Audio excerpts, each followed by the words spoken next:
Señores claustrales, sentaos y cubríos.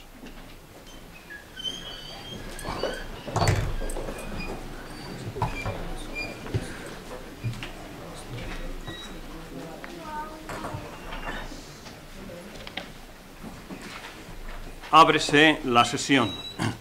La señora secretaria general leerá el decreto de nombramiento de doctor honoris causa por la Universidad Complutense del excelentísimo señor Giuseppe de Bergottini. Con la venia del señor rector. Decreto rectoral 30 de 2015 de 25 de junio disponiendo la concesión del título de doctor honoris causa de la Universidad Complutense al excelentísimo señor Giuseppe de Bergottini. En muchas de las facultades que me confiere el artículo 21 de la Ley Orgánica 6/2001 de 21 de diciembre de Universidades y el nombramiento recogido en el Decreto 55/2015 de 21 de mayo del Consejo de Gobierno de la Comunidad de Madrid, conforme a la propuesta formulada por la Facultad de Derecho y en virtud del acuerdo adoptado por el Consejo de Gobierno de esta universidad el 24 de febrero de 2015, vistos los excepcionales méritos que concurren en el excelentísimo señor Giuseppe de Bergottini por sus contribuciones en el ámbito del derecho constitucional y de las instituciones del derecho público, por ser socio fundador y presidente del Consejo de la Asociación Italiana de Constitucionalistas, por sus trabajos dirigidos a la reforma del texto constitucional de su país, teniendo en cuenta su obra tanto en el marco del derecho nacional como del derecho comparado, sin olvidar sus investigaciones sobre gobierno y normativa de la Unión Europea, tutela de la seguridad nacional y régimen jurídico de la oposición parlamentaria, vengo a decretar lo siguiente. Artículo 1. Único. Se concede el título de doctor honoris causa por la Universidad Complutense al excelentísimo señor Giuseppe de Bergottini. La secretaria general de la universidad procederá a dar el trámite pertinente a esta disposición. Madrid, 25 de junio de 2015. El rector, Carlos Andradas Heranz. La comisión de señores catedráticos designados se servirá a acompañar al recipiendario que va a ser investido doctor honoris causa.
Se concede la palabra al profesor doctor García Roca para presentar al doctor de Bergottini.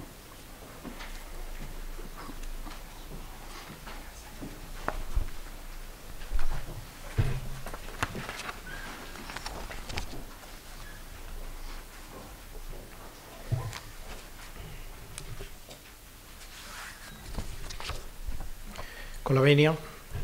Excelentísimo y magnífico señor rector de la Universidad Complutense de Madrid, ilustrísimo señor decano de la Facultad de Derecho, autoridades académicas, familiares del laureado, colegas, miembros de la comunidad universitaria, señoras y señores que nos acompañan en este acto de investidura como doctor honoris causa del profesor Giuseppe de Bergottini. Es para mí un placer y un honor realizar la laudatio o elogio académico en nombre del Departamento de Derecho Constitucional. Los copiosos méritos del laureado me hacen sencilla la alabanza, aunque no oculto que albergo cierta nostalgia provocada por el inexorable transcurso del tiempo. Recuerdo mi visita al profesor de Bergottini con Pablo Santoraya en 1983, por indicación de nuestro maestro y de tantos de los presentes, el profesor Lucas Verdú. Buscábamos que nos orientase la realización de nuestras tesis doctorales sobre la emergente descentralización territorial española. caigo en la cuenta de que han pasado nada menos que 30 años. Giuseppe de Bergontini ya había realizado esta tarea primero con Pablo Lucas Murillo y lo hizo poco después con el decano Raúl Canosa. La nueva España democrática miraba hacia Italia en numerosas cuestiones constitucionales, a la par que los justpublicistas españoles nos veíamos obligados a emigrar para aprender el oficio al amparo de los maestros italianos o alemanes. Con el transcurso del tiempo, los viajes a través de los Alpes han acabado consolidándose en ambos sentidos de la marcha, y es habitual hoy la cooperación entre nuestras universidades y, en particular, entre las universidades de Bolonia y Complutense. Son numerosas las iniciativas conjuntas entre ambas sedes y una de ellas de singular importancia debe ser la doppia laurea en Derecho que estamos preparando, así como los estudios de posgrados. El profesor que recibimos como doctor honoris causa simboliza perfectamente esta colaboración entre ambas casas de estudio. Recordemos algunos datos de su extenso currículo sin incurrir en hipérboles y manteniendo cierta gravedad castellana. Giuseppe de Bergontini nació en Pisa en 1936, se licenció en 1959 en la Facultad de Derecho de la Universidad de Bolonia, de la que su padre había sido decano. Ha enseñado en Pisa y Módena y sobre todo en la Universidad de Bolonia tras la consecución de la cátedra en 1974, donde es actualmente profesor emérito. La vieja Alma Mater Studiorum es la universidad europea más antigua, pero mantiene la excelencia y una clara vocación a la internacionalización. Durante casi 4 décadas, Bergontini ha explicado allí Derecho Constitucional y Derecho Público Comparado, creando una vasta escuela de discípulos italianos, españoles e iberoamericanos. Es presidente honorario de la prestigiosa International Association of Constitutional Law, IACL. Dentro de su comité ejecutivo he podido constatar el respeto con el que allí se le escucha y la diplomacia y savoir-faire con la que se mueve. Ha sido socio fundador de la Asociazione Italiana dei Costituzionalisti y miembro de su consejo directivo, una asociación que mantiene relaciones fraternales con la Asociación de Constitucionalistas de España. Su aportación, pues, a la integración de quienes somos por oficios constitucionalistas ha sido muy relevante. Es miembro de los consejos de redacción de varias revistas y editoriales de relevancia, entre las que destacaré la prestigiosa CEDAM y la revista Percorsi Costituzionali.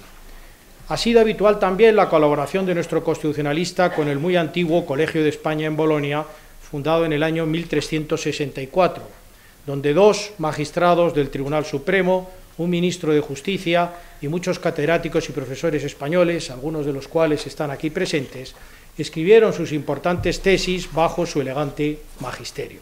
El colegio ha sido un vehículo esencial de recíprocas fertilizaciones.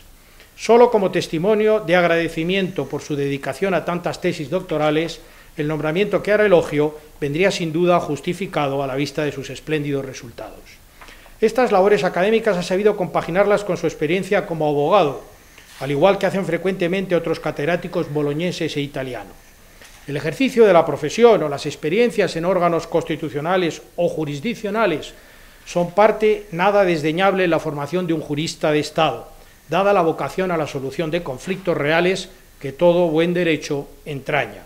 La disociación entre teoría y realidad no es posible ante el acusado carácter experimental que otorga al derecho la repetición de los casos y las conductas. De Bergontini se ubica confortablemente en esta vocación de jurista orientado a la práctica y hacia la acción en el Estado. Así, recientemente ha sido designado miembro de la Comisión para la Reforma Constitucional por la Presidencia del Consejo de Ministros. Tanto en España como en Italia, la reforma constitucional está actualmente en los debates universitarios y en la agenda de reformas pendientes. Esperemos que el barco llegue algún día a buen puerto en ambas naciones y que nuestros gobernantes recuperen el deseo y la confianza de vivir en Constitución. Por estos motivos, las universidades de Lisboa, Atenas y Buenos Aires tuvieron a bien concederle el doctorado honoris causa. La Complutense se suma con este merecido acto a un coro armonioso de celebraciones. Conviene recordar que nuestra universidad ha nombrado doctores honoris causa, además del presidente de la República, Sandro Pertini, a varios eminentes juristas italianos, entre los que se cuentan los profesores Norberto Bobbio, Massimo Severo Giannini, Antonio La Pergola, Fabio Roversi Mónaco y Luciano Bandelli, estos tres últimos bologneses de origen o adopción. De Bergottini va a pasar a sumarse a este elenco de maestros. Pero hablemos de la obra científica de quien homenajeamos. La circulación de ideas entre juristas italianos y españoles ha sido central desde antaño. Recordemos la génesis medieval del viejo Ius Comune en Bolonia, donde todavía como un símbolo la casa del glosador Accurcio preside su plaza mayor. Fue un primer embrión del derecho europeo. A Bolonia acudieron juristas de muy variados lugares a aprender los fundamentos del derecho y llevaron más tarde consigo una misma cultura jurídica a sus países de origen. La obra científica de Bergottini engarza con estas prolongadas relaciones entre ordenamientos jurídicos que emanan de una tradición jurídica romano-germánica y se asienta entre dos constitucionalismos con abundantes interacciones. En tiempos en que la influencia del derecho anglosajón es notable, tanto que ha llegado a crear una brecha como consecuencia de sustanciales diferencias metodológicas, conviene subrayar la solidez intelectual de esta tradición europea. No se trata de desdeñar la apertura al derecho comparado, pero sí de preservar como eslabones de una cadena, y esa es una de las misiones de la universidad, el hilo conductor de nuestra cultura jurídica para las generaciones venideras. Cualquier comparación no puede consistir en desapoderarnos de nuestros principios, sino en enriquecerlos y flexibilizarlos mediante mutuas interacciones. No todo el derecho constitucional se escribe en lengua inglesa, ni menos aún al modo estadounidense. No podemos desperdiciar un filón de pensamiento jurídico generado durante siglos. Giuseppe de Bergottini representa bien ese legado more itálico que es menester continuar sembrando. Son muchas las áreas en las que de Bergottini ha investigado y numerosos los trabajos que ha publicado. Me limitaré a recordar sus principales contribuciones. Una primera dedicación al derecho comunitario y europeo tuvo como hito la monografía Planificación estatal e intervento comunitario, que fue estimulada por dos clásicos como fueron nada menos que los profesores Mortati y Giannini. La línea de investigación se mantuvo porque muchos años más tarde vinieron las voces Constitución Europea y la forma de gobierno de la Unión Europea. Es asimismo remarcable su participación como experto independiente en derecho europeo bajo la presidencia de Spadolini, una línea de cooperación entre academia y Estado que ha seguido siempre. Recientemente de Bergottini ha participado en el debate sobre el alcance de la expresión diálogo entre tribunales de derechos, mediante su provocadora monografía Oltre il dialogo tra le corti, cuya traducción al castellano por Pedro Tenorio tuve la oportunidad de prologar. Nuestro autor llamaba la atención sobre la vaguedad del término y analizaba la diversidad de situaciones que engloba, formulando ciertas advertencias. Sobre algunas de ellas volverá en su discurso de investidura hoy. Esta es una cuestión central dentro de la actual situación europea de pluralismo constitucional. Es preciso compaginar nuestras tradiciones estatales con la integración en la Unión y a través del Consejo de Europa, así como con un cierto margen de subsidiariedad. Tenemos dos constitucionalismos materiales, junto a nuestras constituciones formales, y los tribunales europeos de Luxemburgo y Estrasburgo asumen cada vez más un rol protagonista que progresivamente llevará a fusionar los controles de constitucionalidad y de convencionalidad y a la europeización de las jurisdicciones constitucionales. Unas transformaciones sin precedentes y solo comparables a las europeas del periodo de entreguerras, cuando surgió el derecho constitucional clásico. También se ha ocupado en numerosas publicaciones de la seguridad y defensa nacionales y de sus relaciones, no siempre claras en Europa, a diferencia de lo que sucede en Estados Unidos, con la política exterior. Subrayaré Indirizzo politico della difesa, Guerra e Costituzione, o el más cercano, Il repudio de la guerra.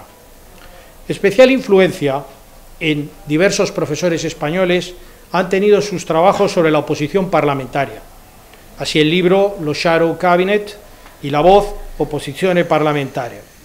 El estudio del papel de la oposición era insólito en Europa fuera del derecho inglés y fue entonces una importante novedad.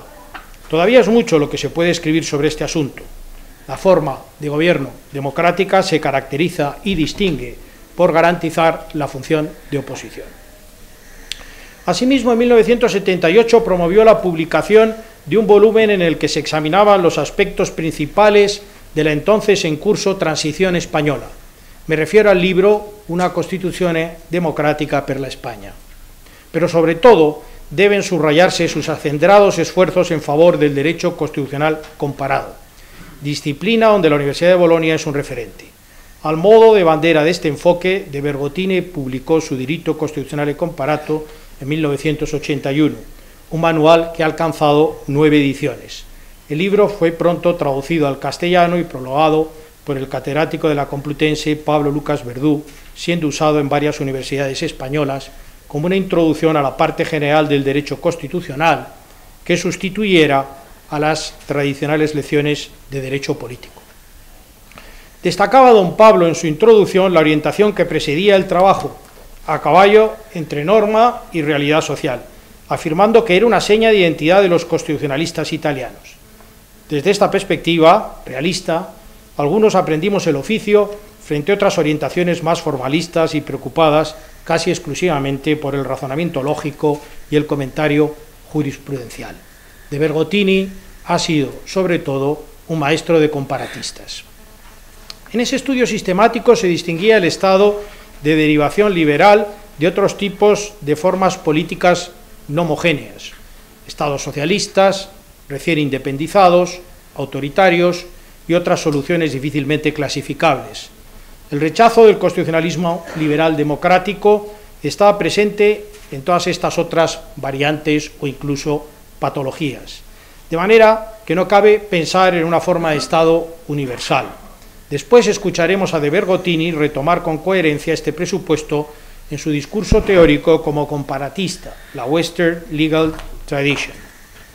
Completa el terreno de sus aportaciones, de las que se han beneficiado generaciones de alumnos, un segundo manual de no menor impacto, Diritto Costituzionale, un curso centrado en el ordenamiento de la República Italiana y que va ya por su 8ª edición.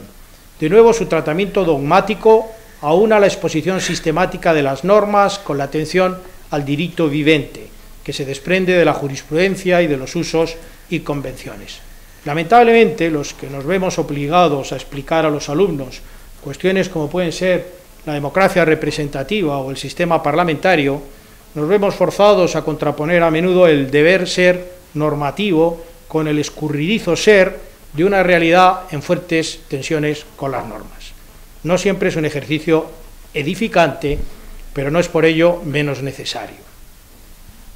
Por último, pero no menos importante, me sorprende que nuestro profesor haya además sido capaz de hallar tiempo para crear y mantener unida a una amplia familia que ahora mismo le acompaña en este acto y a la que deseo transmitir mi más sincera enhorabuena en nombre de todos sus colegas españoles. Finalizaré recordando las palabras que el maestro Costantino Mortati nos enseñó a muchas generaciones de publicistas italianos y españoles en sus clásicas instituciones de derecho público y que a buen seguro Bergottini conserva en su memoria. Debe movernos la exigencia de que las instituciones se expongan conforme a su regulación en las normas y las exigencias ideológicas y prácticas que las promovieron, pero también de acuerdo con su existencia real y efectiva, y desde luego sin separar conocimiento jurídico y conciencia ciudadana. Diríase que abrigando los principios republicanos y valores democráticos que alientan la cultura del constitucionalismo. El profesor Bergottini ha seguido este sendero luminoso y nos ha abierto una amplia ventana al método comparado, que es hoy un argumento más de la interpretación jurídica y con mayores razones en la muy estimativa interpretación de las normas constitucionales, ya sean propias o europeas. Concluiré.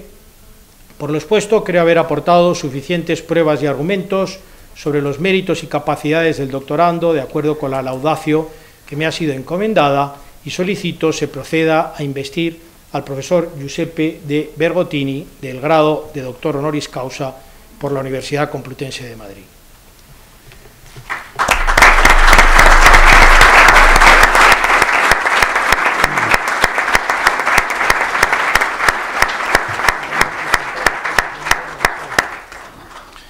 Se va a proceder a la solemne investidura del excelentísimo señor Giuseppe de Bergottini como doctor honoris causa.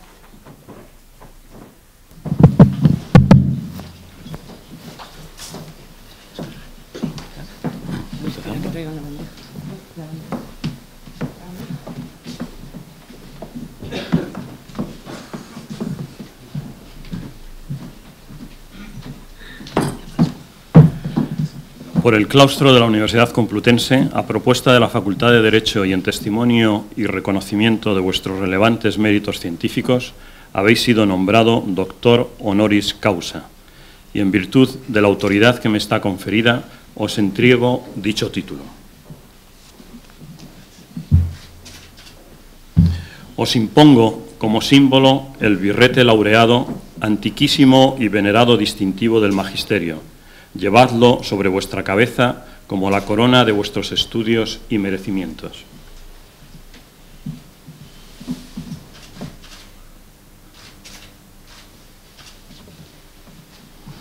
Recibid el libro de la ciencia que os cumple enseñar, difundir y adelantar, y que sea para ambos significación y aviso de que por grande que vuestro ingenio fuere, debéis rendir acatamiento y veneración a la doctrina de vuestros maestros y predecesores.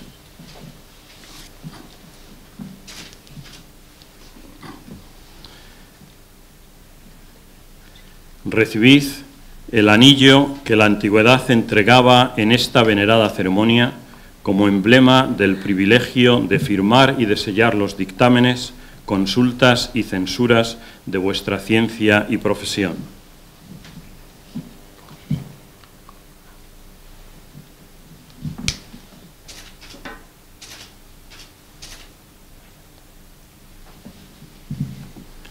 Así como los guantes blancos, símbolo de la pureza, que deben conservar vuestras manos, uno y otro signos también de la distinción de vuestra categoría.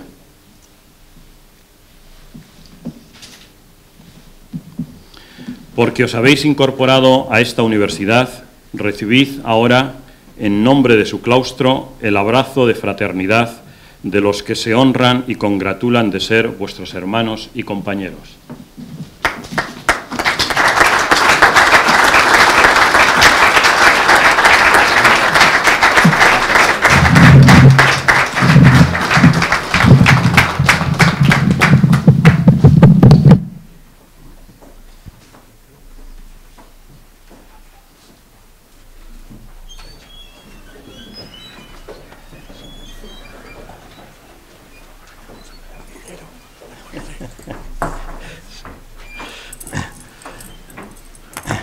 Se concede la palabra al doctor de Bergottini.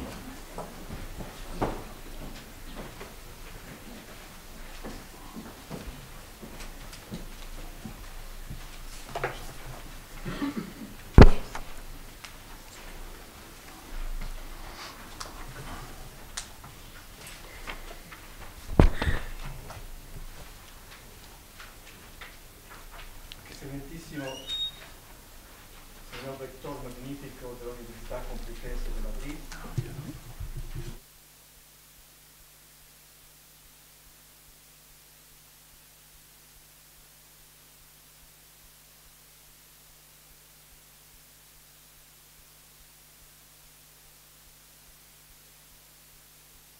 por distinguirme con el grado de doctor honoris causa. Aprecio con todo mi sentimiento el gesto de mis colegas del Departamento de Derecho Constitucional, de quienes partió la propuesta, el apoyo que recibió de la Facultad de Derecho y la decisión última de aceptarla del Consejo de Gobierno. Soy consciente de lo que significa este reconocimiento y del vínculo con que me va a unir a esta universidad, que fortalece los que desde hace años tengo con el Colegio de España de Bolonia y con muchos profesores españoles y a través de ellos con este país de que siempre me he sentido y me siento cercano. Por eso, señor rector, llevaré este título con el mayor orgullo y me esforzaré en corresponder a la generosidad que representa. En esta ocasión solemne quiero ocuparme de la comparación y tradición constitucional. Se ha venido sosteniendo cada vez con mayor insistencia que la difusión a nivel planetario de valores universalmente compartidos legitima el examen comparado del derecho de los más variados ordenamientos. Los juristas comparan o pretenden comparar institutos privados o públicos pertenecientes a ordenamientos encuadrables en las diferentes familias del derecho y en las igualmente diversas formas políticas. En el área convencionalmente asignada al derecho constitucional se comparan ordenamientos y institutos propios del Estado de derivación liberal con otros homólogos de formas de Estado autoritarias, modernizadoras, conservadoras, presentes en distintos ámbitos geopolíticos. Según esta orientación, no habría límites que impidan la comparación de realidades jurídicas pertenecientes a los más variados regímenes políticos. Todo esto en consecuencia de la convicción de que se han creado espacios culturales comunes. Tal proceso se ha visto facilitado por la difusión de la cultura de los derechos fundamentales propiciadas por la propagación de convenios internacionales que protegen a la persona. Este fenómeno ha llevado a una convergencia entre los diferentes ordenamientos estatales y, en efecto, es posible constatar que en los decenios transcurridos ha tenido lugar una corriente de influencia recíproca entre constituciones y convenios sobre derechos. En un primer momento, las normas de algunas constituciones han influido en la redacción de estas disposiciones internacionales. Después, ha sido esta última las que han condicionado las más recientes constituciones. La presencia de un espacio cultural común es particularmente evidente en el área euroatlántica, en la que dominan los valores propios del constitucionalismo liberal. Aquí ha realizado una comunidad de valores que facilita la homogeneidad de regímenes jurídicos. Esto es especialmente cierto en el ámbito europeo, donde sobre esas premisas se ha desenvuelto un proceso de integración impulsado precisamente por el acercamiento de las diversas culturas y por la presencia de valores compartidos. No obstante, los resultados de las investigaciones sobre esta área política y jurídica se extienden frecuentemente con desenvoltura a áreas culturales profundamente diferentes. Y resulta común la tendencia a atribuir una valencia universal a los valores propios de la tradición constitucional occidental, pese a que en realidad no son en absoluto universales. Sucede pues que desde una pretendida orientación universal de la comparación en el ámbito euroatlántico se aproximan áreas culturalmente lejanas de la occidental y se extiende así al método de investigación comparada de una manera indiferenciada y científicamente indemostrable. Esta dirección no parece aceptable. Se deberían más bien examinar los distintos contextos teniendo en cuenta sus particularidades, no siempre trasladables de un área geopolítica y jurídica a otra, en la medida en que cada uno está influido por una precisa historia constitucional. En el área occidental, una probada vinculación de los desarrollos constitucionales de los diferentes ordenamientos estatales y el común ligamen de las normativas internacionales sobre los derechos facilita la apertura al derecho extranjero y a la comparación. Pues bien, a la práctica de la comparación quiero hacer referencia para comprobar si el recurso a ella debe considerarse totalmente libre o si está gravado por vínculos que la limitan.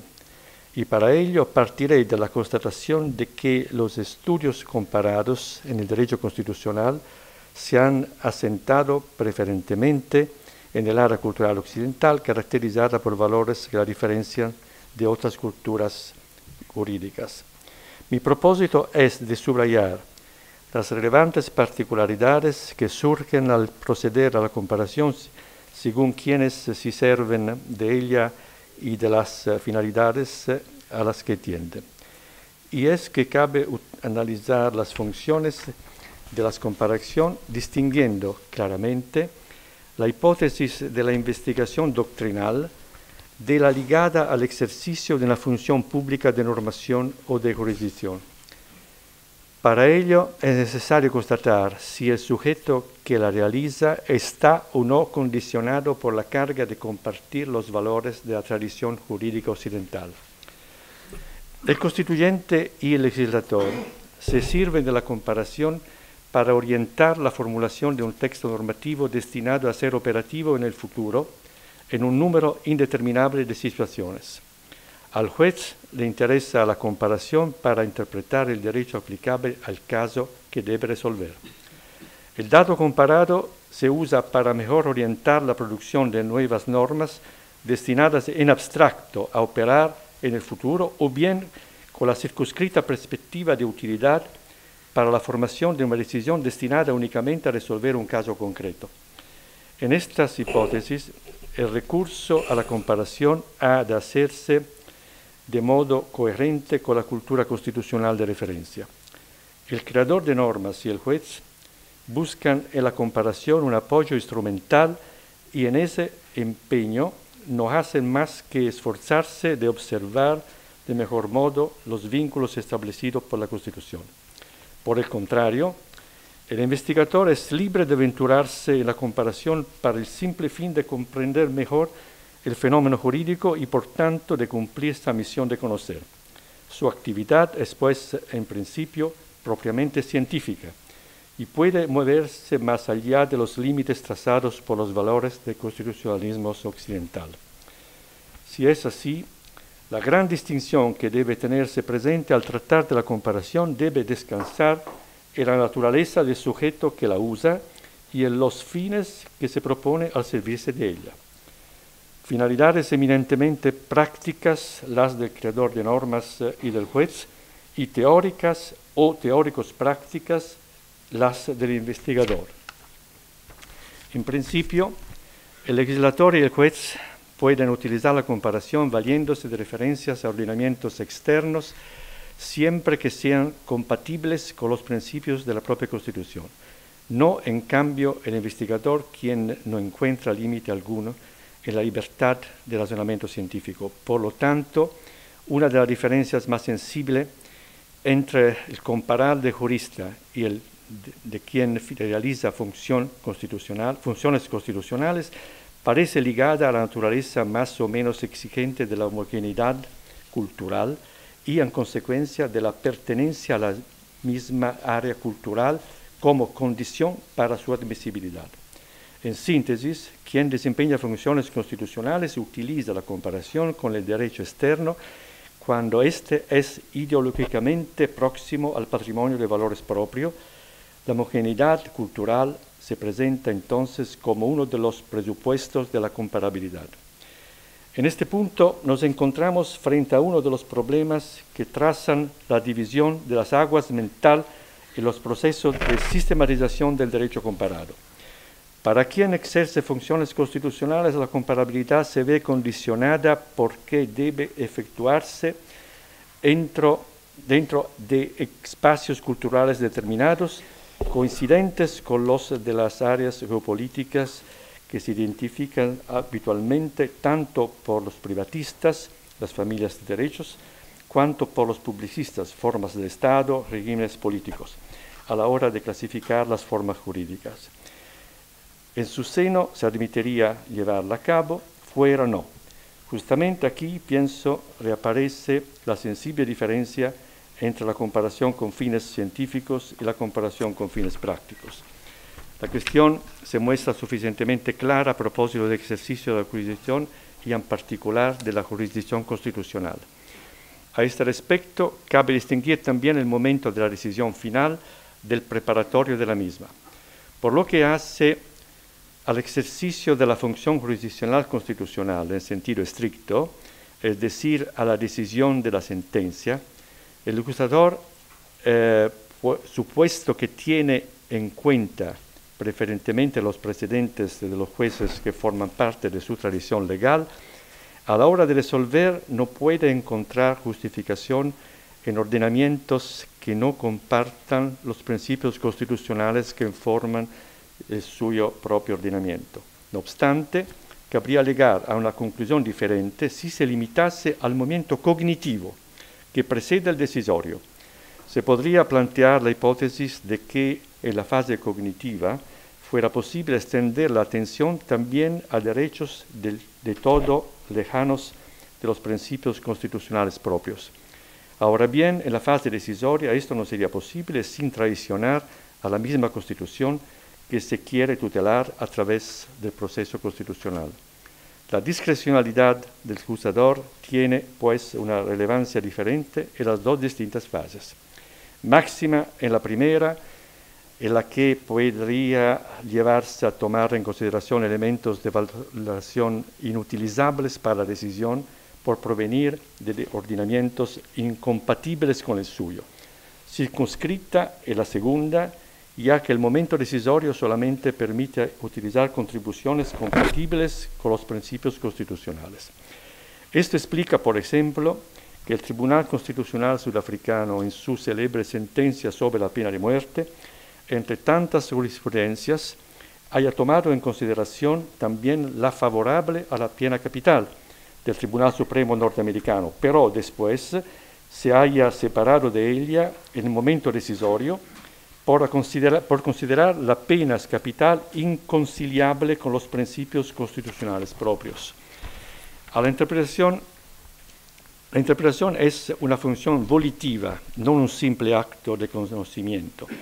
El juez no se limita a tomar nota de la disposición textual, sino que decide cuáles son sus contenidos. En esta operación, el juez puede comparar y a su elección recurrir a los elementos cognitivos y de valoración conexos a fuentes y precedentes externos, y su llamada al derecho externo puede experimentar un reflujo en la comparación que lleva a la decisión final y se proyecta en la ratio decidendi.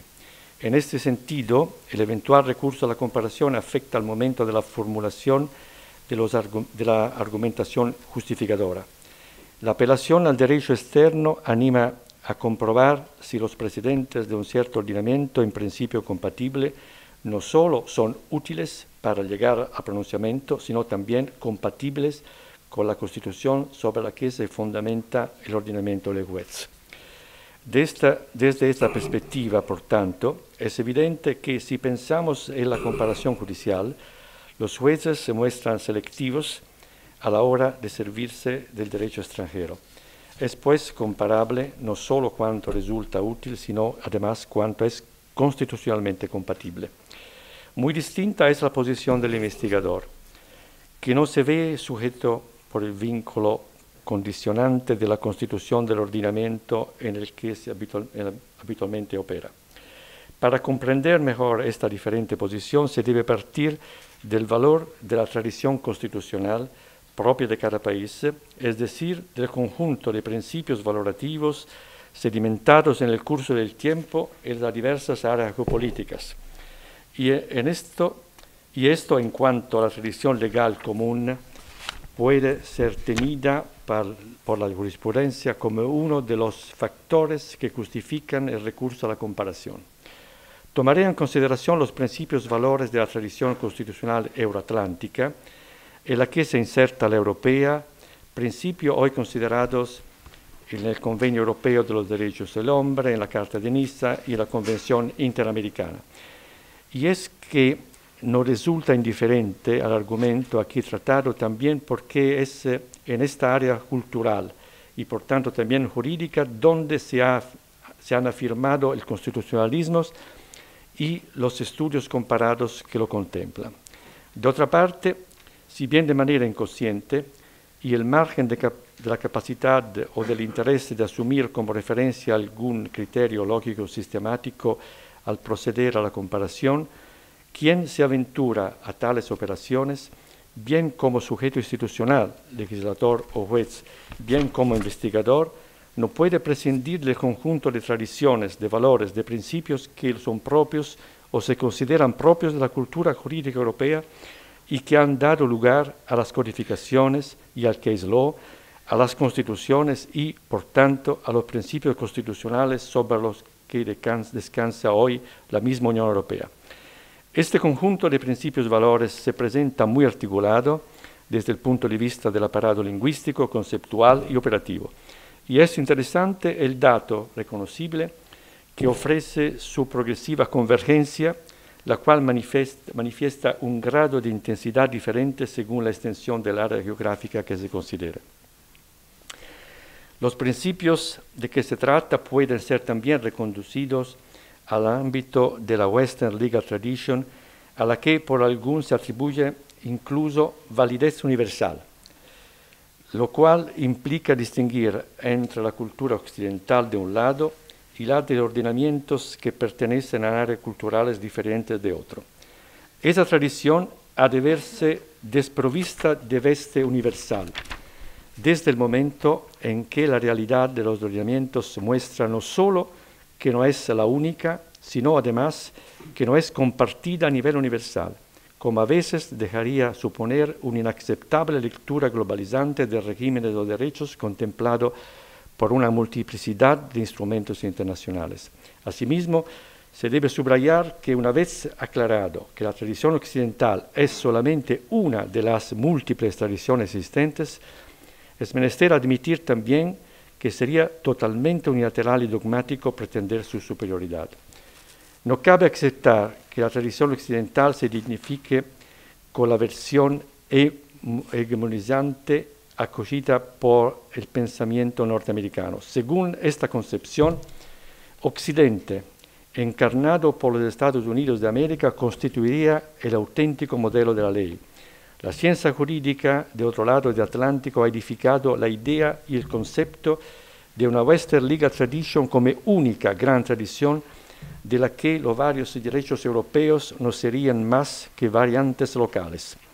Una tradición que evidentemente ve luego en los Estados Unidos el punto culminante desde el momento en que habrían recibido la sabiduría histórica concreta del derecho inglés, los valores universales iluminísticos de la Revolución Francesa, el ideal de un tratamiento científico del derecho propio del pensamiento alemán.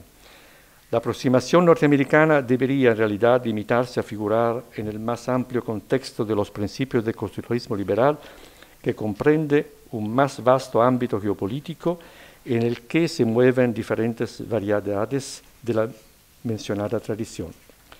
Asimismo, se ha hablado de un modelo occidental, contrapuesto a otros modelos para resaltar de manera decidida el distinto modo de concebir los derechos fundamentales. A propósito de tal modelo, se distingue la fase liberal clásica de la del Estado democrático social. En ese contexto se afirma una ulterior distinción, la que se produce en el seno de los sistemas de derecho occidental entre los ordenamientos europeos continentales, área de civil law, y los ordenamientos angloamericanos, área de common law, unos y otros reconducibles a una misma tradición fundada sobre los principios cristianos y sobre los característicos de la democracia liberal. Forman parte del cuadro de la tradición occidental las tradiciones constitucionales comunes de las que hablan los instrumentos normativos de la Unión Europea. Pero hablar de tradiciones constitucionales comunes no significa afirmar necesariamente una comunidad total. Las realidades históricas europeas son particularmente complejas y del mismo modo que hay entre ellas concordancias, de igual manera existen diferencias. El recurso a la comparación resulta esencial para poner de manifiesto los valores comunes. Las principales características de la tradición jurídica occidental consisten en la distinción clara entre las instituciones jurídicas y los otros tipos de instituciones, en particular la religiosa. Además, la gestión de las instituciones se confía a grupos de sujetos que se dedican a actividades jurídicas de forma profesional después de haber obtenido una formación universitaria especializada. A este respecto debemos recordar que existe una relación compleja y dialéctica entre el cuerpo de doctrinas jurídicas y las instituciones en la medida en que la doctrina racionaliza los institutos jurídicos que a su vez son aplicados por el conjunto de órganos estatales. En la distinción entre política y derecho reside un rasgo fundamental de la tradición jurídica occidental.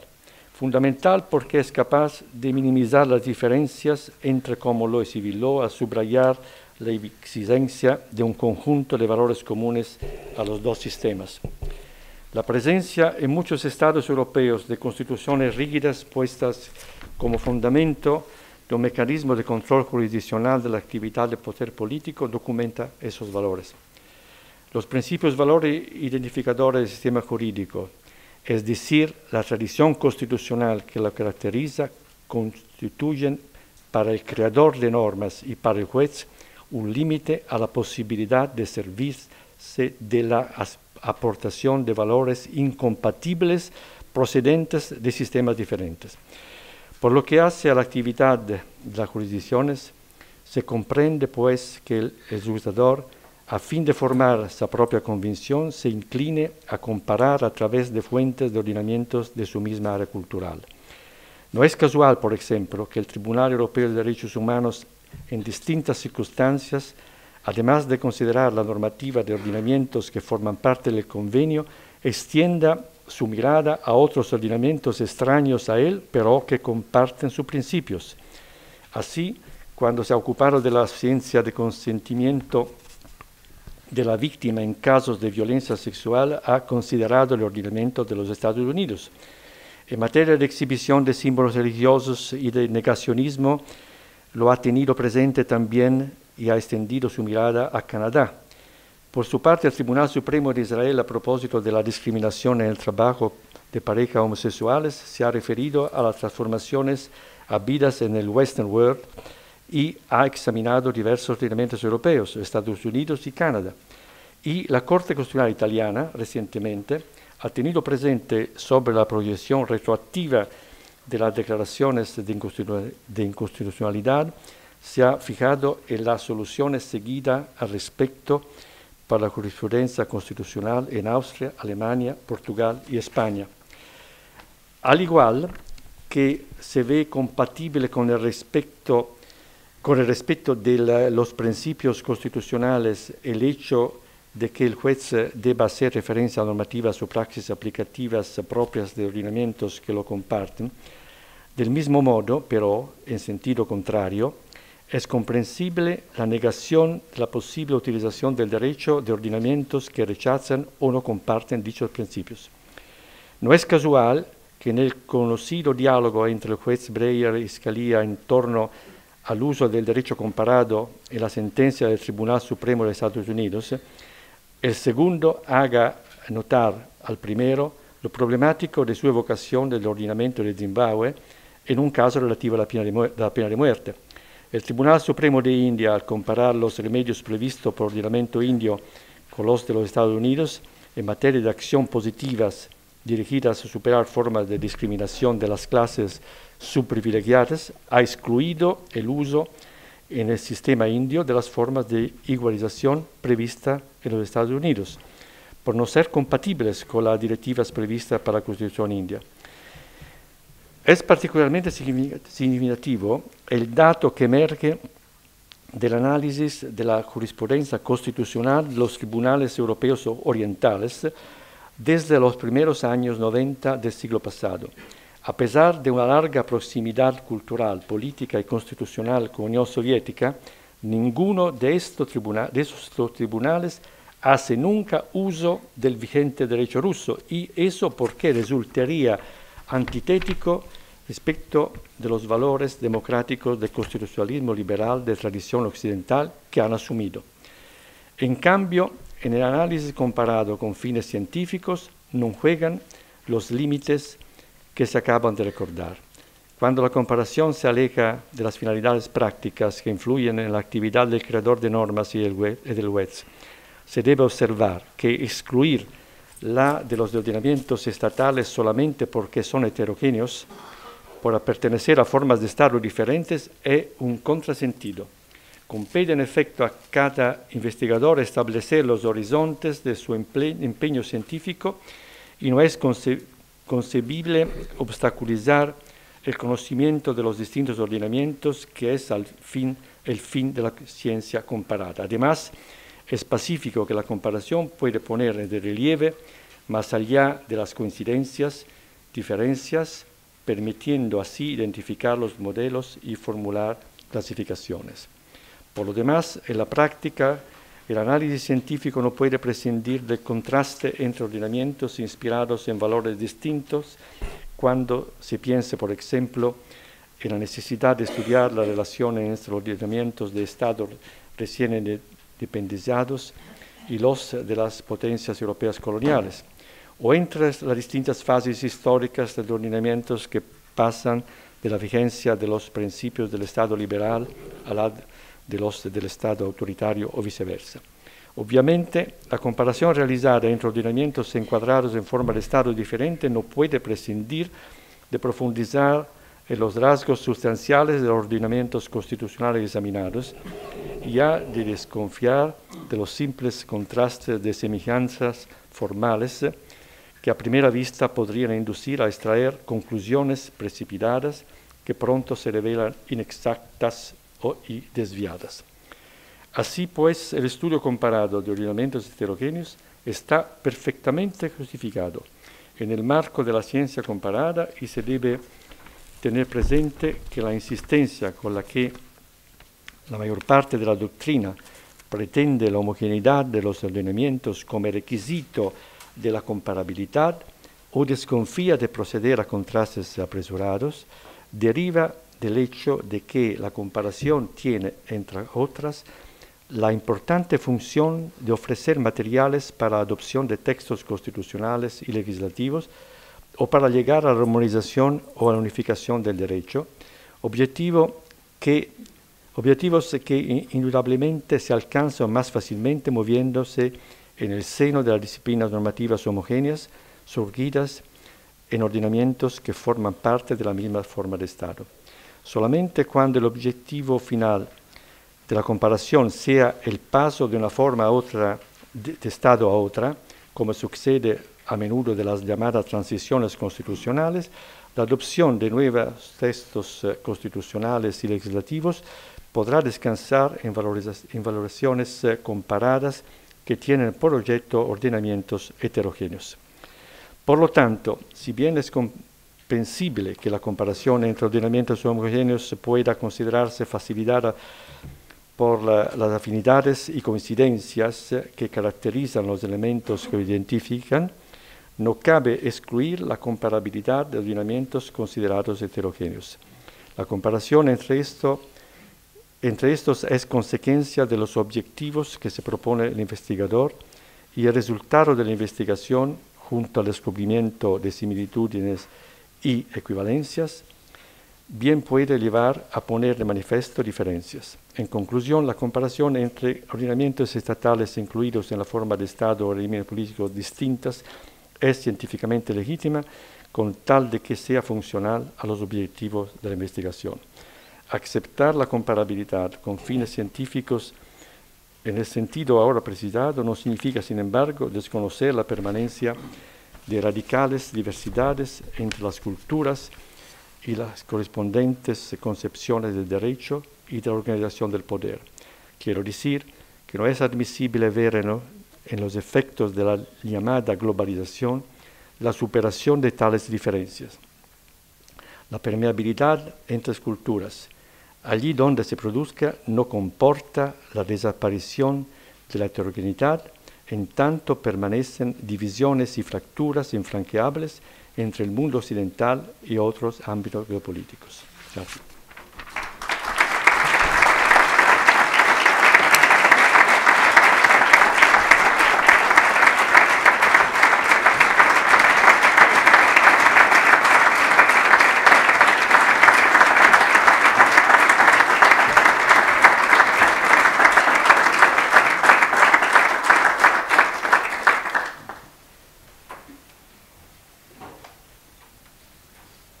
Decano de la Facultad de Derecho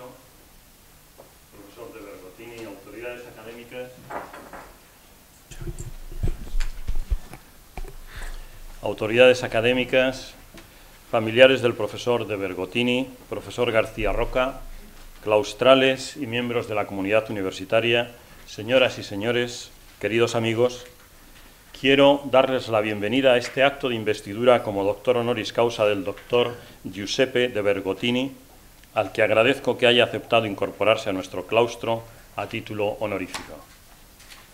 Sé que es un día de fiesta para la Facultad de Derecho y aprovecho para felicitarlo también en la persona de su decano, porque creo que hace ya numerosos años que no teníamos una ocasión de celebrar un honoris causa en dicha facultad. Agradezco también al profesor García Roca la precisión y justeza de su laudatio, que ha sabido catalogar cuidadosamente la densa peripecia científica y los muchos méritos contraídos por el profesor de Bergottini.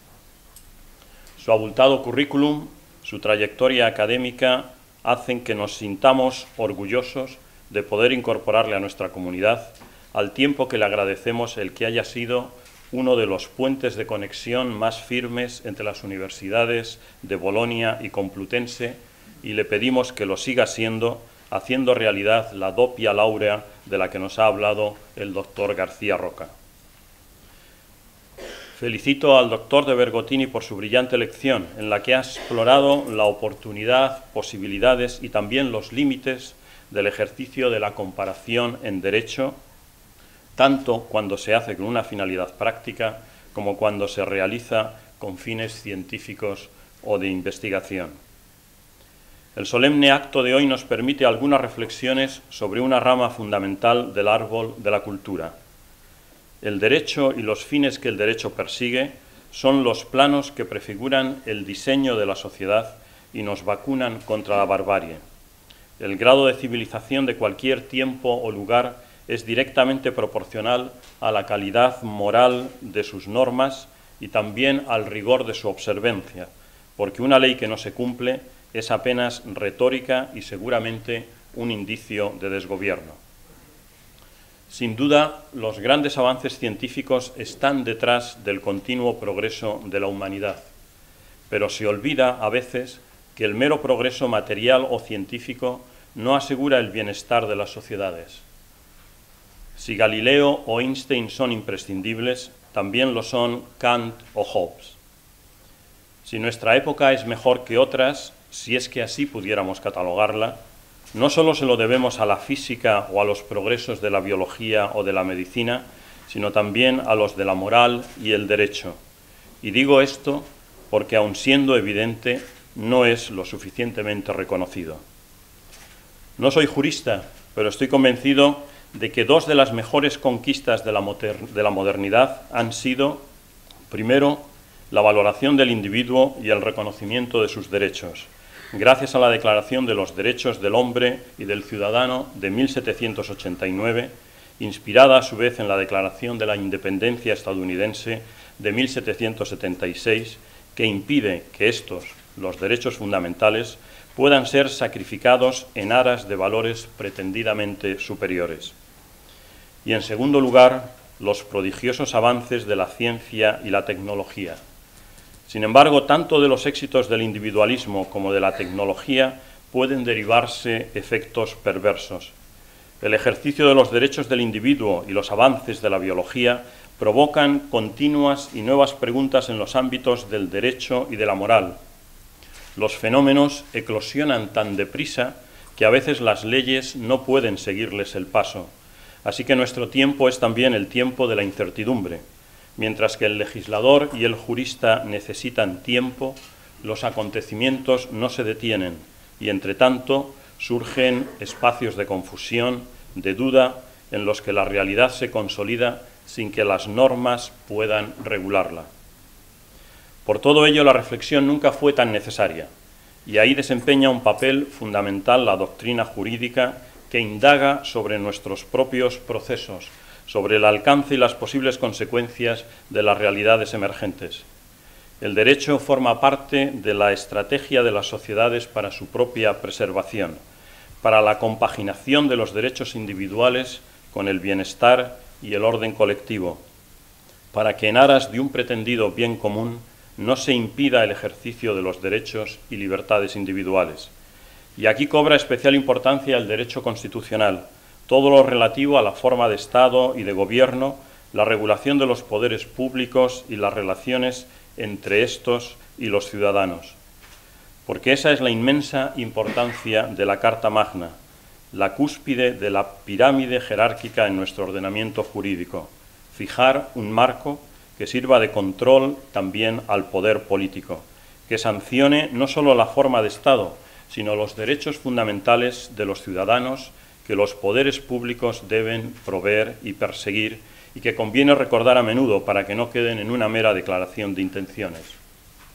El derecho a la educación, el acceso a una vivienda digna, al trabajo con una remuneración suficiente para satisfacer las necesidades y las de la familia, la existencia de un régimen público de seguridad social para todos los ciudadanos, el derecho a la no discriminación alguna por razón de nacimiento, raza, sexo, religión, opinión o cualquier otra condición o circunstancia personal o social, algo que, si me permiten, quiero recordar en estos días próximos a la celebración del orgullo. Y precisamente al derecho constitucional, a todas estas cuestiones, se ha aplicado de manera ejemplar el profesor de Bergottini y por ello le expresamos hoy nuestra admiración. Hay un viejo concepto aristotélico que, si alguna vez dejó de ser venerable, vuelve a recobrar sus derechos de ciudadanía. Me refiero a la frónesis, la prudencia, la virtud que necesita el hombre de hoy, y me atrevería a decir que especialmente los rectores, para actuar en un mundo imprevisible y poco dado a dejarse encerrar en una formulación teórica, unívoca y excluyente. La frónesis y la jurisprudencia, por lo tanto, tienen dos fines primordiales, la seguridad y la justicia. La justicia es la primera virtud de las instituciones sociales. Una concepción pública de la justicia, ha escrito Rawls, constituye el rasgo fundamental de una asociación humana bien ordenada. La justicia ha sido el objeto principal de estudio del excelente profesor de Bergottini. El ceremonial que hoy nos convoca es la celebración de la excelencia, el reconocimiento como modelo de conducta universitaria de un maestro que ha trascendido con su obra el ámbito geográfico de su ciudad o de su país y ha merecido la admiración más allá de las fronteras. Los hombres y mujeres que se aplican con virtuosismo y sin claudicaciones a la investigación, ya sea esta en resolver ecuaciones no lineales, mejorar la salud humana o abrir caminos de progreso moral entre las tensiones de la conciencia y de la ley, son imprescindibles, porque son la fuerza compensadora de las tendencias que llevan al mundo a las embestidas de la simplificación, la banalidad o el absurdo, y son por ello acreedores del reconocimiento de todos. Nuestra condición universitaria nos obliga a poner por encima de todo el culto al saber y el compromiso con la verdad. La primera regla para salvarse de la irracionalidad o de la ignorancia es saber mirar, saber encontrar la excelencia entre el ruido, reconocerla y admirarla. Y las instituciones son muy especialmente el inventario de sus admiraciones, son sus referencias intelectuales y sentimentales, porque en ellas reflejan sus aspiraciones. En este acto de investidura de nuestro nuevo doctor honoris causa, queremos hacer precisamente eso, un acto de reconocimiento a la excelencia.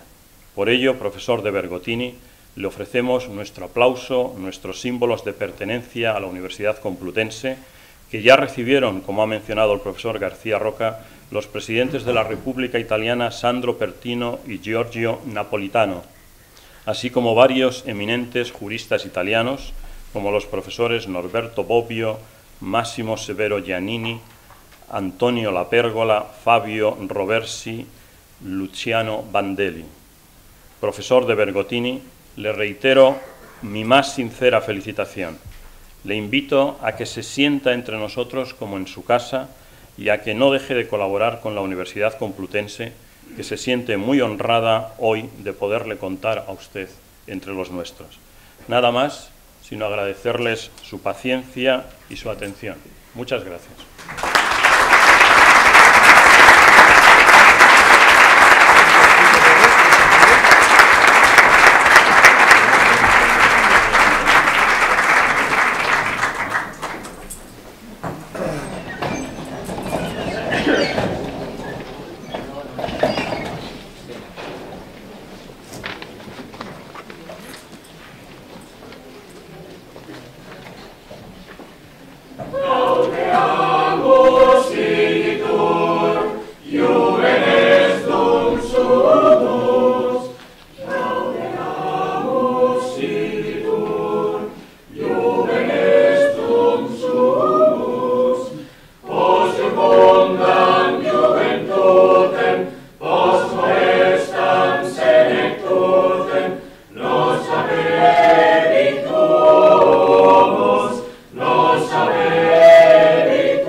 Se levanta la sesión.